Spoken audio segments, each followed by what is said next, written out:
Hi, I'm Kristen Bell, and if you know my husband Dax, then you also know he loves shopping for a car. Selling a car? Not so much. We're really doing this, huh?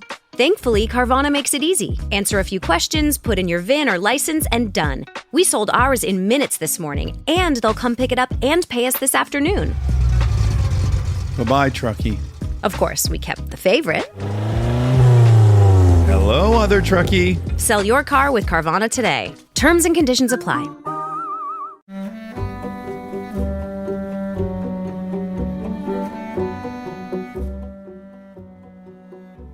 Hello and welcome back to Your Therapy Guide, a podcast created to help you navigate your therapy journey. I'm Dr. Yadegarfard. In this episode, I'll provide you with a detailed map of the therapy journey so you know exactly what to expect. We'll explore the three main stages: assessment, formulation, and intervention.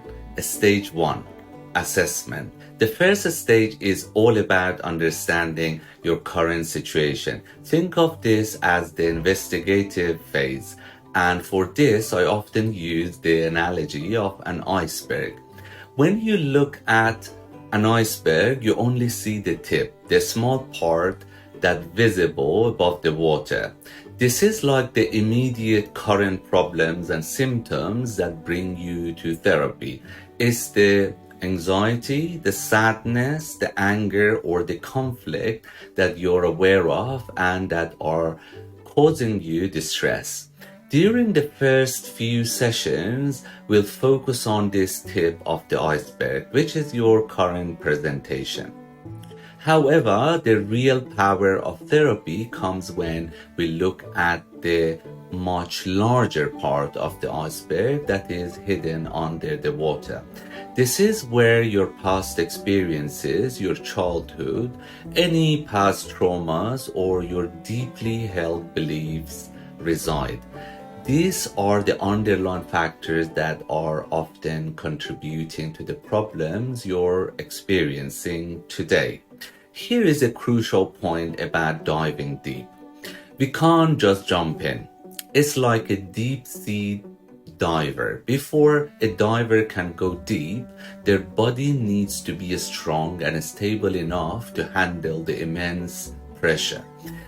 In therapy, this means we first need to ensure you have a solid foundation. If your day-to-day life is extremely difficult, or if you're not eating or sleeping well, or if you're under constant overwhelming stress, it would be extremely difficult for us to dive into the deeper, more painful material. Your body and mind wouldn't be able to tolerate the extra pressure. So we might focus on the tip of the iceberg first, building your stability, coping skills, and routines before we gently and carefully explore what's underneath the surface. Stage 2, formulation. Once we have enough information for the assessment, we move on to the second stage, formulation. Formulation is a working hypothesis we create together to explain your difficulties. It's not a diagnosis or a label, it's a shared understanding of how and why your problems developed and what keeps them going. Think of it as a logical story or a timeline. It connects the dots between your past, the underlying factors beneath the water, and your current difficulties. A good formulation will help us understand why certain thoughts, feelings, and behaviors are happening for you specifically.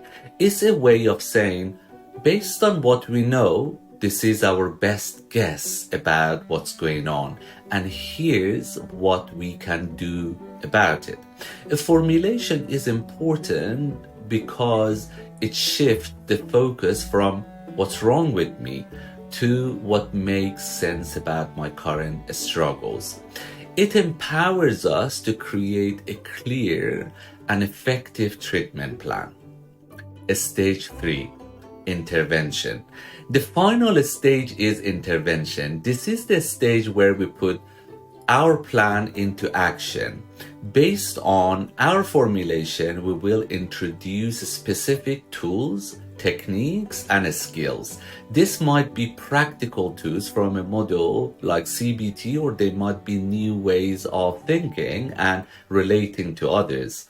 However, the therapy room is not where the magic happens alone. We need to test whether these tools and techniques are suitable for you. So after each session, you will be invited to go out and practice these new skills in your daily life.